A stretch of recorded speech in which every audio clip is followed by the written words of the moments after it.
ಇದು 1-1.5 ಕೋಟಿ ಇವಾಗ ನಮ್ದು. ಸೊ ಇದ್ರಲ್ಲಿ ನಮ್ದು ಆ ಕಡೆ ಒಂದು ಹೋಮ್ ಸ್ಟೇ ಮಾಡೋಣ ಅಂತ ಪ್ಲಾನಿಂಗ್ ಇದೆ. ಮಾಲಾಶ್ರೀ ಗಂಡ ಮುಚ್ಚೆತ್ಕೊಂಬಂದ ಅಂತ ಒಂದು ಟೈಟ್ಲು ಬೆಂಗಳೂರಲ್ಲಿ ಟೈಟ್ಲ್ ಹಾಕಿದ್ದು. ಅವಾಗ ಏನೋ ಒಂದು ಗಲಾಟೆ ಆಗಿತ್ತು. ಹೌದು ಹೌದು, ಭಾರಿ ಒಳ್ಳೇದು ಇದು ನಾವು ಚಿಕ್ಕ ವಯಸ್ಸಲ್ಲಿ ಎಲ್ಲಿದ್ರು ಹುಡ್ಕೊಂಡು ತಿಂತಾ ಇದ್ವಿ. Thank you so much sir. Super ಆಗಿರುತ್ತೆ.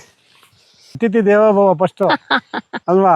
ನಿಮ್ಮನ್ ಬಿಟ್ಟು ಹೆಂಗ್ ಕುಡಿಯೋದು ಸರ್? ಇಲ್ಲ ಕುಡಿಯಮ್ಮ, ಅತಿಥಿ ಮುಖ್ಯ ಫಸ್ಟ್. ತಿಂಗಳಿಗೆ 1 ಲಕ್ಷ ಖರ್ಚು ವಾಸು ಸರ್ದು. ಒಂದು ಸಾಲದಿಲ್ಲ, 2 ಲಕ್ಷ 2 ಲಕ್ಷ ಬೇಕೇ ಬೇಕು. ಬೆಳಗ್ಗೆ ಟೀ ಕುಡಿಯೋದಲ್ಲ, ಎದ್ದ ತಕ್ಷಣ 2 ಗ್ಲಾಸು ಇದನ್ನ ಕುಡಿಬೇಕು. ನೇರಳೆ ಹಣ್ಣು ಎಲೆ ಡೈಲಿ ಮೂರು ಎಲೆ ಈ ಥರ 3-4 ಎಲೆ ಈ ಥರ ತಗೊಂಡು ಇದನ್ನು ನೀಟಾಗಿ ಟೀ ಥರ ಕಾಯಿಸ್ಬಿಟ್ಟು ಕುಡಿದ್ರೆ ಕ್ಯಾನ್ಸರ್ಗೆ ತುಂಬ ಒಳ್ಳೇದು. ಕೋಟಿಗಟ್ಟಲೆ ದುಡ್ಡು ನೋಡಿ ನೋಡಿ ನೋಡಿ ನೋಡಿ ಸುಮ್ಮನೆ ಇರಕ್ಕಾಗಲ್ಲ. ಅಲ್ಲಲ್ಲ, ಈ ಚಿಲ್ಲರೆ ಆಗಲ್ಲ. ನಮ್ಮ ಕಬ್ಬಿಗೆ ನಾವು ಫ್ಯಾಕ್ಟ್ರಿಗೆ ಮಾಡಿದ್ರೆ ವೇಸ್ಟು. ಸುಮ್ಮನೆ ಅದು ಒಂದೊಂದೇ ತೆಗಿತಾ ಇರ್ಬೇಕು ವಯಸ್ಸಾದ್ಮೇಲೆ. ಅಲ್ಲಿ ತೆಂಗಿನ ತೋಟದಲ್ಲಿ ಎಳ್ನೀರು ನಮಗೋಸ್ಕರ ಬಿಡಿಸಿ ಕೊಡ್ತಾ ಇದ್ದಾರೆ. ಇದೊಂದು ಕರಡಿ ಇದೆ, ಕೋತಿ ಇದೆ, ಮತ್ತೆ ಚಿರತೆ ಇದೆ. ಹೌದು, ಅವಾಗ ಕುರುಕ್ಷೇತ್ರ ಟೈಮಲ್ಲಿ 19 ಹಾಕಿದ ಗಿಡಗಳೆಲ್ಲ ಇದು. ಪಶ್ಚಿಮದಲ್ಲಿ ಬೆಟ್ಟ ಇದೆ, ಆ ಕಡೆನೂ ಬೆಟ್ಟ ಇದೆ ನೋಡಿ. ನೈಋತ್ಯ ಅಂದರೆ ಕುಬೇರ ಮೂಲೆ, ಅದು ನೈಋತ್ಯದಲ್ಲಿ ಬಾರ ಬೆಟ್ಟ. ಆಯ್ತಾ, ನೈಋತ್ಯದಲ್ಲಿ ಬೆಟ್ಟ ಬಂತು. ಎಷ್ಟು ಎಕರೆ ಕಬ್ಬು ಹಾಕಿದ್ದೀರಾ ಸರ್? ಈಗ 3 ಎಕರೆ ಹಾಕಿದ್ವಿ ನಮ್ಮ ಇದರಲ್ಲಿ. 75 ಆಗಿತ್ತು ಅಷ್ಟೇ. 75 ಲಕ್ಷನ ಇವಾಗ ಎಷ್ಟು ನಡೀತಿದೆ ಸರ್? 1 ಕೋಟಿ 1 ಎಕರೆ. ದೇವರು ವರವನು ಕೊಟ್ರೆ ನಾನಿನ್ನೆ ಕೋರುವೆ ಚೆಲುವೆ. ಈಗ ಲೈಫಲ್ಲಿ ಒಂದು ಆಸೆ, ಒಂದು ಮನೆ ಕಟ್ಟಬೇಕು. ಆ ಆಸೆನ ಈಡೇರಿಸ್ಕೊಳ್ಳೋಕ್ಕೆ ತುಂಬ ಕನ್ಫ್ಯೂಷನ್. ಅಂದರೆ ಲೈಫಲ್ಲಿ ಒಂದು ಆಸೆ ಇಲ್ಲ ಸರ್, ಅದೇ ದೊಡ್ಡ ಆಸೆನೇ. ಒಂದು ಮನೆ ಕಟ್ಟಬೇಕು, ಒಂದು ಮದುವೆ ಮಾಡಬೇಕು, ಇದು ಆಸೆ ಇರುತ್ತೆ. ಇದೆಲ್ಲ ಯೂಟ್ಯೂಬ್ಗಳಲ್ಲಿ ಶಿಕ್ಷಕದವರೆಲ್ಲ ನಾನು ಎಲ್ಲರದು ನೋಡೋದು ವಾಸ್ತವ. ಇವನೊಬ್ಬ ಥರ ಹೇಳ್ತಾನೆ, ಇವನೊಂದು ಥರ ಹೇಳ್ತಾನೆ. ಯಾರು ನಂಬಬೇಕು? ನನಗೆ ತಲೆ ಕೆಟ್ಟೋಗ್ಬಿಟ್ಟಿತ್ತು. ಯಾರು ನಂಬಬೇಕು, ಯಾರನ್ನ ಬಿಡ್ಬೇಕು? ಈಗಲೂ ಕನ್ಫ್ಯೂಸ್ ಇದೆ ಜನರಿಗೆ. ಕೆಲವರು ಕಾರ್ನರ್ ಡೋರ್ ಹಿಡಿ ಅಂತಾರೆ, ಕೆಲವರು ಸೆಂಟ್ರಲ್ ಡೋರ್ ಹಿಡಿ ಅಂತಾರೆ, ಕೆಲವರು ಈ ಕಡೆ ಹಿಡಿ ಅಂತಾರೆ, ಕೆಲವರು ಆ ಕಡೆ. ಎಷ್ಟು ಕನ್ಫ್ಯೂಷನ್ ಅಂದರೆ ನನಗೆ ನಾವು ನೋಡಿ ನೋಡಿ ನೋಡಿ ಸಾಕಾಗ್ಬಿಟ್ಟು ಬೇಜಾರಾಗ್ಬಿಡ್ತು. ಲಾಸ್ಟಿಗೆ ನಾನು ರಿಸರ್ಚ್ ಮಾಡಿದೆ. ನಮ್ಮ ತಿರುಪತಿ ರೆಡ್ಡಿ ವಾಸ್ತು ಮತ್ತು ತಮಿಳ್ನಾಡವ್ರು ಏನು ಹೇಳ್ತಾರೆ, ತಮಿಳ್ನಾಡಲ್ಲಿ ಎಲ್ಲ ಯೂಟ್ಯೂಬ್ ಚಾನಲ್ಸ್ ನೋಡಿದೆ. ಯಾರು ಏನು ಹೇಳ್ತಾರೆ, ರಾತ್ರಿ ಆಗಲೂ ನೋಡಿದ್ದೀನಿ ನಾನು. ಏನು ಕೆಲಸ ಇಲ್ಲ, ಯಾರು ಏನು ಹೇಳ್ತಾರೆ, ಯಾರು ಪರ್ಫೆಕ್ಟ್ ಮಾಡ್ತಾಯಿದ್ದಾರೆ ಅದನ್ನು ಹಿಡ್ಕೊಂಡಿದ್ದೆ. ಇದು ಕರೆಕ್ಟ್ ಇದು. ಆಮೇಲೆ ಎಲ್ಲರದ್ದು ಬ್ಯಾಲೆನ್ಸ್ ಮಾಡಿ ಯಾರು ಕರೆಕ್ಟ್ ಅನ್ನೋದು ನಾನೇ ಫೈಂಡ್ ಔಟ್ ಮಾಡಿದೆ. ಇವ್ರು ಕರೆಕ್ಟ್, ಈ ತಮಿಳಲ್ಲಿ ಇವ್ರು ಚೆನ್ನಾಗಿ ಹೇಳ್ತಾವ್ರೆ, ಹಿಂದಿಯಲ್ಲಿ ಇವ್ರು ಕರೆಕ್ಟ್ ಹೇಳ್ತಾವ್ರೆ, ತೆಲುಗಲ್ಲಿ ಇವ್ರು ಕರೆಕ್ಟ್ ಹೇಳ್ತಾವ್ರೆ. ಇವ್ರದ್ದೆಲ್ಲರದ್ದು ಸೇರಿಸಿದೆ. ನಮ್ಮ ಆಂಧ್ರದಲ್ಲಿ ಒಬ್ಬ ಗುರುಗಳಿದ್ದಾರೆ, 2 ಗುರುಗಳಿದ್ದಾರೆ. ಅವ್ರು ಚೆನ್ನಾಗಿ ಪರ್ಫೆಕ್ಟ್. ಯಾಕಂದರೆ 90 ಇಯರ್ಸ್ ಈಗ ಅವ್ರಿಗೆ 90 ಇಯರ್ಸ್ ಅವ್ರಿಗೆ 90 ಇಯರ್ಸಲ್ಲಿ ಎಷ್ಟು ಅನುಭವ ಆಗಿರ್ಬೋದು ಅವ್ರಿಗೆ, ವಾಸ್ತವಲ್ಲಿ ಎಷ್ಟು ಮನೆಗಳು ನೋಡಿರ್ಬೋದು. ಅವರು ಹೇಳೋ ಪ್ರಕಾರ, ಇದರಲ್ಲಿ ಪ್ರಕಾರ ನಾನು ತಗೊಂಡೆ. ಯಾಕಂದರೆ ಅವ್ರ ಎಕ್ಸ್ಪೀರಿಯೆನ್ಸ್ ಇದೆ. ಹಳೆ ಈಗ ಬರೋ 23 ವರ್ಷ 30 ವರ್ಷದವ್ರು 40 ವರ್ಷದಲ್ಲಿ ಅವ್ರಿಗೆಲ್ಲ ಅನುಭವ ಇಲ್ಲ. ಅವರೆಲ್ಲ ಬರೀ ಕಾಪಿ, ಅಲ್ಲಿ ನೋಡೋದು ಇಲ್ಲಿ ಹೇಳೋದು, ಅಲ್ಲಿ ಹೇಳೋದು. ಬಟ್ ನಾನು ಕಾಪಿನೇ, ನಾನು ಅವ್ರ ಹತ್ರ ಕಲ್ತಿರೋದೆ. ಬಟ್ ನಾನು ರಿಸರ್ಚ್ ಮಾಡಿ ಕಲ್ತಿದ್ದೀನಿ. ನನ್ನ ಸ್ವಂತ ಅನುಭವ ಇದೆ. ನನಗೆ ಯಾವ್ಯಾವ ಆಫೀಸಲ್ಲಿ ಏನೇನು ಪಿಕ್ಚರ್ ಮಾಡಿದೆ ಅನ್ನೋದು ನನಗೆ ಅನುಭವ ಇದೆ. ನಾನು ಇಲ್ಲಿ ಬಂದಿದ್ದ ಉದ್ದೇಶ ಏನಂದರೆ, ದಕ್ಷಿಣ ಹೈಟ್ ಇರಬೇಕು, ಈ ಕಡೆ ದಕ್ಷಿಣ ಹೈಟು, ಉತ್ತರ ಡೌನ್ ಇರಬೇಕು, ಮತ್ತು ಪಶ್ಚಿಮ ಬೆಟ್ಟ. ಪಶ್ಚಿಮದಲ್ಲಿ ಬೆಟ್ಟ ಇದೆ, ಆ ಕಡೆನೂ ಬೆಟ್ಟ ಇದೆ ನೋಡಿ. ನೈಋತ್ಯ ಅಂದರೆ ಕುಬೇರ ಮೂಲೆ, ಅದು ನೈಋತ್ಯದಲ್ಲಿ ಬಾರ ಬೆಟ್ಟ. ಆಯಿತಾ, ನೈಋತ್ಯದಲ್ಲಿ ಬೆಟ್ಟ ಬಂತು. ಮತ್ತು ಈಸ್ಟಿಗಿಂದ ಡೌನು, ನಾರ್ತ್ ಈಸ್ಟಲ್ಲಿ ಕೆರೆ ಸಿಗುತ್ತೆ ನನಗೆ. ಅಲ್ಲಿ ಕೆರೆ ತೋರಿಸ್ತೀನಿ ಆಮೇಲೆ. ಈ ವಾಸ್ತುಗೆ ಸೆಲೆಕ್ಟ್ ಮಾಡಿದ್ದೀವಿ ಮನೆ. ಹಾಗಾಗಿ ಎಲ್ಲ ನೋಡಿಕೊಂಡು ಪ್ರಕೃತಿ. ಏನು ಗೊತ್ತಮ್ಮ, ವಾಸ್ತುವಲ್ಲಿ ಒಂದು ಊರಿನ ವಾಸ್ತು ಬರುತ್ತೆ. ಒಂದು ಊರು ಕಟ್ಟಬೇಕಾದ್ರೆ ಫಸ್ಟು ಆ ಕಾಲದಲ್ಲಿ ಒಂದು ಕೆರೆ ನೋಡೋರು. ಫಸ್ಟು ಕೆರೆ ಮಗ್ಲಲ್ಲಿ, ಕೆರೆ ಪೂರ್ವ ಈಶಾನ್ಯಕ್ಕೆ ಬರಬೇಕು ನೀರು. ಆ ಕೆರೆ ಹತ್ತಿರದಲ್ಲಿ ಎಲ್ಲಿ ಊರು ಕಟ್ಟಬೇಕಾದ್ರೂ ನೀರಿರ್ಬೇಕು ಫಸ್ಟು. ಹಳೇ ನಿಮ್ಮ ರಾಜ ಮಹಾರಾಜರ ಕಾಲದಿಂದ ತಗೊಳ್ಳಿ. ಈಗ ನೀವು ಹಂಪಿ ಮಾಡಿದ್ದು ಅಲ್ಲೆಲ್ಲ ನೀರಿನ ವ್ಯವಸ್ಥೆ ಮಾಡಿ, ತುಂಗಾ ನದಿ ಇರೋಕ್ಕೋಸ್ಕರನೇ ಅಲ್ಲಿ ಹಂಪಿ ಮಾಡಿದ್ದು. ಪ್ರತಿಯೊಂದು ಹಳ್ಳಿನೂ ರಚನೆ ಆಗೋದು. ಹೌದು, ನದಿ. ಕೆಂಪೇಗೌಡರಿಗೆ ಬೆಂಗಳೂರು ಕಟ್ಟುವಾಗ ಇರ್ಲಿಲ್ಲ, ಅವರು ಕೆರೆಗಳನ್ನ ಉತ್ಪತ್ತಿ ಮಾಡಿದ್ರು. ಫಸ್ಟ್ ಕೆರೆ ಕಟ್ಟಿ ಆಮೇಲೆ ಊರು ಕಟ್ಟಿದ್ರು. ಮಷಿನ್ಗಳು ನೋಡ್ತೀವಲ್ಲ ಸರ್, ಯಾವ ಮಷಿನ್ ಇದು? ಇಲ್ಲ, ನಾನೇ ಒಂದು ಇಟ್ಕೆ ಫ್ಯಾಕ್ಟ್ರಿ ಮಾಡಬೇಕು ಅಂತ ಮಿಷನ್ ತಂದಿದ್ವಿ. ಇಟ್ಕೆ ಫ್ಯಾಕ್ಟ್ರಿ ಮಾಡಬೇಕು ಅಂತ. ಇಲ್ಲ, ಅವಾಗೆಲ್ಲ ವ್ಯವಸಾಯಕ್ಕೆ ಬಂದ್ಬಿಟ್ಟಲ್ಲ ಟೋಟ್ಲಿ. ಸೊ ಇಟ್ಕೆ ಮಣ್ಣಲ್ಲಿ ಇಟ್ಕೆ ಮಾಡಿ ಮಣ್ಣು ಇದು ಫ್ಯಾಕ್ಟ್ರಿ ಮಾಡೋಣ ಅಂತ ಪ್ಲಾನ್ ಮಾಡಿದೆ. ಮಾಡಿದ್ರ ಸರ್? ಇಲ್ಲಮ್ಮ ಆಗ್ಲಿಲ್ಲ, ಎಲ್ಲ ಸಿಕ್ಕಾಬಟ್ಟೆ ಕೆರೆಯಲ್ಲಿ ಮಣ್ಣು ಬಿಡ್ತಾ ಇಲ್ಲ, ಸಿಕ್ಕಾಬಟ್ಟೆ ಕಾಸ್ಟ್ಲಿ ಆಗ್ತಾ ಇದೆ. ಸೊ ಅದಕ್ಕೋಸ್ಕರ ಲೇಬರ್ ಪ್ರಾಬ್ಲಮ್ಮು, ಸರಿ ಬೇಡ ಅಂತ ಬಿಟ್ಬಿಟ್ಟಮ್ಮ. ಇದು ನಮ್ದು ತೋಟ ಈ ಕಡೆ ಕಬ್ಬಿನ ತೋಟ. ಇದು ಕಬ್ಬು ಎಲ್ಲ ಫುಲ್ ಕಬ್ಬಿನ ತೋಟ ಇದೆ. ಎಷ್ಟು ಎಕರೆ ಕಬ್ಬು ಹಾಕಿದ್ದೀರಾ ಸರ್? ಈಗ 3 ಎಕರೆ ಹಾಕಿದ್ವಿ ನಮ್ಮ ಇದ್ರಲ್ಲಿ. ಎಷ್ಟು ಲಕ್ಷ ಕೊಂಡ್ಕೊಂಡಿದ್ದು ಸರ್ ಅವಾಗ? ಸೊ ಅವಾಗೆಲ್ಲ ಕಡಿಮೆ ಇತ್ತು ಬಿಡಮ್ಮ ರೇಟ್. ಎಷ್ಟು ಇತ್ತು ಸರ್ ಅಂದಾಜು? 15 ಲಕ್ಷ 20 ಲಕ್ಷ. ಇದು ಓವರ್ ಆಲ್ ತಗೊಂಡಾಗ ಎಷ್ಟಾಯ್ತು? ಅವಾಗ ಮ್ಯಾಕ್ಸಿಮಮ್ ಒಂದು 75 ಆಗಿತ್ತು ಅಷ್ಟೇ. 75 ಲಕ್ಷನ? ಇವಾಗ ಎಷ್ಟು ನಡೀತಿದೆ ಸರ್? 1 ಕೋಟಿ 1 ಎಕರೆ, 1 ಕೋಟಿ 1.25 ಕೋಟಿ. ಇನ್ನು ಮೇನ್ ರೋಡ್ಗೆ ಹೋಗ್ಬಿಟ್ರೆ 2 ಕೋಟಿವರೆಗಿದೆ. ಇನ್ನು ಒಳಗಡೆ ಸ್ವಲ್ಪ 1.25. ಮೇನ್ ರೋಡ್ ಎಷ್ಟು ದೂರ ಇದೆ ಸರ್? ಅರ್ಧ ಕಿಲೋಮೀಟರ್ ಇಲ್ವಲ್ಲ? ಇದು 1.5 ಕೋಟಿ ಇವಾಗ ನಮ್ದು ಪ್ರಾಪರ್ಟಿ. ಸೊ ಇದ್ರಲ್ಲಿ ನಮ್ದು ಆ ಕಡೆ ಒಂದು ಏನು ಮಾಡೋಂತ ಹೋಮ್ ಸ್ಟೇ ಮಾಡೋಣ ಅಂತ ಪ್ಲಾನಿಂಗ್ ಇದೆ. ಸೇಮ್ ಇದೇ ಥರ ಹಟ್ಸಲ್ಲಿ ಒಂದೊಂದು ಫ್ಯಾಮಿಲಿ ಈಗ ನೀವು ಬಂದರೆ ಒನ್ ಡೇ ಇದ್ಬಿಟ್ಟು ಹೋಗೋ ಥರ, ಆ ಥರ ಒಂದು ಪ್ಲಾನಿಂಗ್, ಸಾಟರ್ಡೆ ಸಂಡೇ ಥರನೋ ಆ ಥರದ್ದು ಒಂದು ಪ್ಲಾನ್ ಮಾಡ್ತಾ ಇದ್ದೀವಿ. ಓಕೆ, ಇವಾಗ ಕಬ್ಬಿಟ್ರೆ ಬೇರೆ ಮತ್ತೇನೇನು? ಎಲ್ಲ ತೆಂಗಿನ ಗಿಡ ಇದಾವೆ, ಓಕೆ, ಮಧ್ಯದಲ್ಲಿ ಒಂದು 100 ಗಿಡ ಇದಾವೆ. ಎಲ್ಲ ಇನ್ನೂ ದೊಡ್ಡದು ಅಲ್ಲಿ ಕಾಯಿ ಬಿಡ್ತಾ ಇದೆ. ಎಳ್ನೀರು ಕುಡಿ, ಒಳಗಡೆ ಹೋಗಿ ಎಳ್ನೀರು ಕುಡಿಬೋದು. ಬರ್ತೀರಾ ಒಳಗಡೆಗೆ? ಬನ್ನಿ ಸರ್. ನಡೀತೀರಾ ಒಳಗಡೆ? ಓ ನಡೀತೀವಿ ಸರ್, ಖಂಡಿತ ಕುಡಿಸ್ತೀನಿ. ವಾಸ ಸರ್ ನೋಡಿ, ಈಗ ಹಳೆ ಮಚ್ಚು ಮಂಡಾಗ್ಬಿಡ್ತವೆ, ಹಿಂಗೆ ಉಜ್ಜಿನ ಅವಾಗ ಉಜ್ಜಿತಾ ಇರಬೇಕು, ಇಲ್ಲ ಕೊಲ್ಮಿ ಕಳಿಸ್ಬೇಕು. ಇವಾಗ ನೋಡಿ ವಾಸ ಸರ್ ತೋಟಕ್ಕೆ ಬಂದಿದ್ದೀವಿ. ಕಬ್ಬಿನ ತೋಟ, ಕಬ್ಬಂತೂ ಸಖತ್ತಾಗಿ ಬೆಳೆದಿದೆ. ಎಷ್ಟು ತಿಂಗಳಾಗಿದೆ ಸರ್? ಈಗ ಒಂದು 6 ಮಂತ್ಸ್ ಆಗಿದೆ. ಹೌದು, 6 ಮಂತ್ಸ್ ಆಗಿದೆ. ಇನ್ನೊಂದು 6 ಮಂತ್ಸ್ಗೆ ರೆಡಿ ಆಗ್ಬಿಡುತ್ತೆ. ನೇರಳೆ ಹಣ್ಣಿನ ಗಿಡ ಎಲ್ಲ ಹಾಕಿದಿರಲ್ಲ ಸರ್? ಹೌದೌದು, ಫುಲ್ ನೇರಳೆ ಇದು. ನೇರಳೆ ಬಿಡ್ನಿಲ್ವಾ ಈ ಸಲ? ಬಿಟ್ಟಿತ್ತಮ್ಮ ನೋಡಿ, ಎಲ್ಲ ನಾವೇನು ಕೀಳೆಲ್ಲ ಪಕ್ಷಿಗಳು ಬಿಟ್ಬಿಡ್ತೀವಿ, ಅಷ್ಟು ಪಕ್ಷಿಗಳು ತಿನ್ಕೊಂಡು ಹೋಗ್ತದೆ ಅಲ್ವಾ, ನಾವೇನು ಮಾರೋದಿಲ್ಲ. ವಾಸು ಸರ್, ನೀವು ಚಿಂತಾಮಣಿ ಅಂತ ಹೇಳಿದ್ರಿ, ಹೌದು. ಹೆಂಗೆ ಸರ್ ನಿಮ್ಮ ಮನೆ ಸ್ಥಿತಿವಂತರ, ಹೇಗೆ ಏನು? ಇಲ್ಲಪ್ಪ, ನಾವು ಬಡ ಕುಟುಂಬದವ್ರಮ್ಮ. ಎಷ್ಟು ಜನ ಮಕ್ಕಳು? ನಾವು 3 ಜನ ಅಂತ ಬಂದರು. ನೋಡಿ, ಇಂಟರ್ವ್ಯೂ ಮುಗ್ದಂಗೆ ಆಗ್ಬೇಕು, ಕೆಲಸನೂ ಆಗ್ಬೇಕು. ಐಡಿಯಾ ಸಖತ್ತಾಗಿದೆ ಸರ್ ನಿಮ್ದು. ಹಂಗಲ್ಲ, ಅದು ದಾರಿಗೆ ಅಡ್ಡ ಇದೆಯಲ್ವಾ, ಇನ್ನು ಅದು ಒಂದೊಂದೇ ತೆಗಿತಾ ಇರ್ಬೇಕು. ವಯಸ್ಸಾದ್ಮೇಲೆ ಏನ್ ಸರ್ ಹೋಗಿದ್ದಿಲ್ಲ ಸರ್ ತೆಂಗಿನ? ಮೂನಮ್ಮ, ಇದು ಒಳ್ಳೆ ಗಿಡ, ಕಾಯಿ ಬಿಡ್ತಾ ಇತ್ತು. ಕರೆಕ್ಟಾಗಿ ಮೇಲೆ ಅದೇನೋ ಹುಳ ಬಂದು ಇದಿರುತ್ತೆ. ಅದು ದಯವಿಟ್ಟು ನಾನು ಸ್ವಲ್ಪ ನೆಗ್ಲೆಕ್ಟ್ ಮಾಡೋದು ನೋಡ್ಕೊಂಡಿಲ್ಲ, ಹೋಗ್ಬಿಡ್ತದು. ಇದು ಏನು ಮಾಡ್ಬೇಕು, ಇದಕ್ಕೆ ಅವಾಗ ಕಲ್ಲು ಉಪ್ಪು ಕಟ್ಟಬೇಕಮ್ಮ.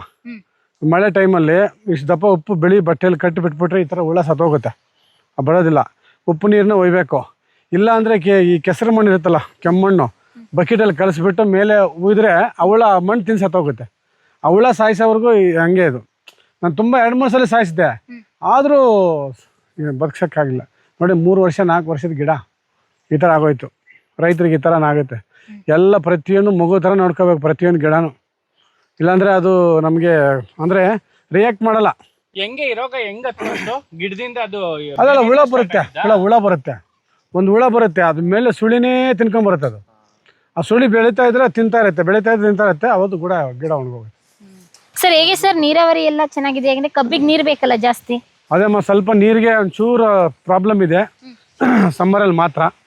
ಆಮೇಲೆ ಸ್ವಲ್ಪ ಮಳೆಗಾಲ ಬಂದ್ರೆ ಸರೋಗುತ್ತೆ. ನೀರು ಬೋರ್ ಎಲ್ಲ ಕೊಡ್ಸಿಲ್ವಾ? ಇದೆ, ಬೋರ್ ಇದೆ, 2 ಬೋರ್ ಇದೆ. ಚೆನ್ನಾಗಿ ನೀರು ಬರಲ್ವಾ ಸರ್? ಅದೇ ಒಂದು ಬೋರ್ ಚೆನ್ನಾಗಿ ಬರುತ್ತೆ, ಒಂದು ಬೋರ್ ಬರೀ ಮಳೆಗಾಲದಲ್ಲಿ ಬರುತ್ತೆ, ಬೇಸಿಗೆಯಲ್ಲಿ ಬರಲ್ಲ. ಸರ್ ಇದು ಕಬ್ಬು ಬರ್ಲಿಕ್ಕೆ ಇನ್ನು ಎಷ್ಟು ದಿನ ಬೇಕಾಗುತ್ತೆ? ಅಮ್ಮ, ಇನ್ನೊಂದು 6 ತಿಂಗಳಮ್ಮ. ಓ, ಇನ್ನೊಂದು 6 ತಿಂಗಳು. ನೀನು ಜನವರಿಗೆ ಬಂದ್ಬಿಡು, ಸಂಕ್ರಾಂತಿಗೆ ನಿಂದ್ರಲ್ಲೇ ವಿಡಿಯೋ ಹಾಕ್ತೀನಿ. ಓ, ಕಬ್ಬು ಕಟಾವು ಮಾಡೋದು? ಹಾಂ, ಕಬ್ಬು ಕಟ್ ಮಾಡೋದು, ಬೆಲ್ಲ ಮಾಡೋದು ಎಲ್ಲ ನಿಮಗೆ ತೋರಿಸ್ತೀನಿ ಬಾ. ಖಂಡಿತ ಸರ್. ನೋಡಿ, ರೈತನಿಗೆ ಯಾವಾಗಲೂ ಜಮೀನಿಗೆ ಬಂದರೆ ಕೈಯಲ್ಲಿ ಇದಿರಬೇಕು ಮಚ್ಚು. ಕೈಯಲ್ಲಿ ಮಚ್ಚಿದ್ರೆ ಈ ಥರ ಸಣ್ಣ ಪುಟ್ಟ ಗಿಡಗಳು ಅವು ಹೊಡ್ಕೊಂಡು. ಸರ್, ಇವಾಗ ಕಪ್ ತಿನ್ನಕ್ ಚೆನ್ನಾಗಿರಲ್ವಾ? ಇಲ್ಲ, ಸಿಹಿ ಬರಲ್ಲ. ಒಗ್ರಿ ಇರುತ್ತಾ? ಹಾಂ, ಒಗ್ರಿ ಇರ್ತದೆ. ಸರ್ ಇಲ್ಲೇನು ಕಬ್ಬಿಗೆ ಯಾವುದೇ ಪ್ರಾಣಿಗಳ ಕಾಟ ಇಲ್ವಾ ಸರ್? ಇಲ್ಲಮ್ಮ, ಇಲ್ಲೇನು ಸದ್ಯಕ್ಕಿಲ್ಲ ನಮ್ಮ ಹತ್ರ. ಏನಾದರೂ ಬಂದರೆ ಬರ್ಬೋದು, ಏನು ಮಾಡೋಕ್ಕಲ್ಲ. ನಮ್ಮ ಹತ್ರ ಕರಡಿ ಇದೆ. ಕರಡಿ ಇದೆಯಾ? ಕರಡಿ ಇದೆ, ಹೌದು. ಕರಡಿ ಬರುತ್ತೆ ಅದು, ಬಟ್ ಕಬ್ಬಿಗೆ ಬಂದಿಲ್ಲ ಇನ್ನೂ ಅದು. ಸೊ ಕರಡಿ ನಾವು ಫಸ್ಟು ಬಾಳೆ ಹಾಕಿದ್ದೆ ಕರೋನಾ ಟೈಮಲ್ಲಿ. ಆವಾಗ ಬಾಳೆ ಹಾಕಿದಾಗ ನೋಡ್ತೀನಿ. ಹಂಗಾರೆ ಪ್ರಾಣಿಗಳ ಕಾಟ ಇಲ್ಲಿ ಇದೆಯಾ ಸರ್? ತುಂಬ ಇದೆಯಮ್ಮ. ಯಾವ್ಯಾವ ಪ್ರಾಣಿ ಸರ್? ಕರಡಿ ಒಂದು ಹೇಳಿದ್ರಿ. ಕರಡಿ ಇದೆ, ಕೋತಿ ಇದೆ, ಮತ್ತು ಚಿರತೆ ಇದೆ. ಚಿರತೆ? ಹೌದು. ಓಕೆ. ಗುಟ್ಟ ಇದೆಯಲ್ಲ, ಚಿರತೆ ಇದ್ದೇ ಇರುತ್ತೆ. ನೀನು ಬೆಂಗಳೂರಿಂದ ಬಂದಿದ್ದೀವಿ, ಅಷ್ಟು ಮಾತ್ರ ಎಳ್ನೀರು ಕೊಟ್ಟಿಲ್ಲ ಅಂದ್ರೆ ಹಂಗವಾ? ಆಗಲ್ಲ ಸರ್. ಹಾಂ, ನೋಡಿ ವಾಸು ಸರ್ ತೋಟದಲ್ಲಿ ತೆಂಗಿನ ತೋಟದಲ್ಲಿ ಎಳ್ನೀರು ನಮಗೋಸ್ಕರ ಬಿಡಿಸಿ ಕೊಡ್ತಾ ಇದ್ದಾರೆ. ಅಮ್ಮ ಇದೊಂದು 2 3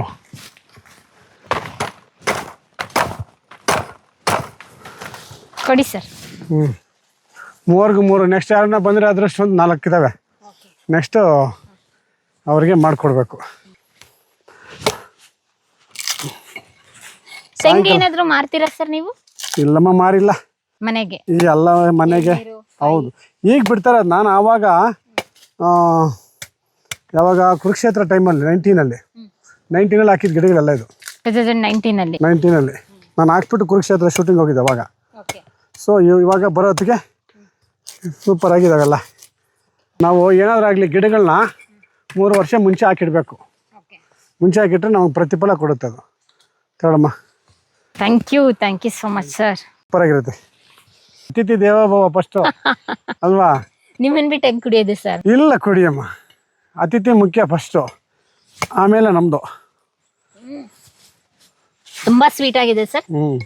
ವಿಡಿಯೋಗೆ ಏನು ಬಿಲ್ಡಪ್ ಏನು ಸುಳ್ಳು ಹೇಳ್ತಾ ಇಲ್ಲ, ನಿಜವಾಗ್ಲೂ ಸ್ವೀಟ್ ಆಗಿದೆ ಆಕಾಶ್.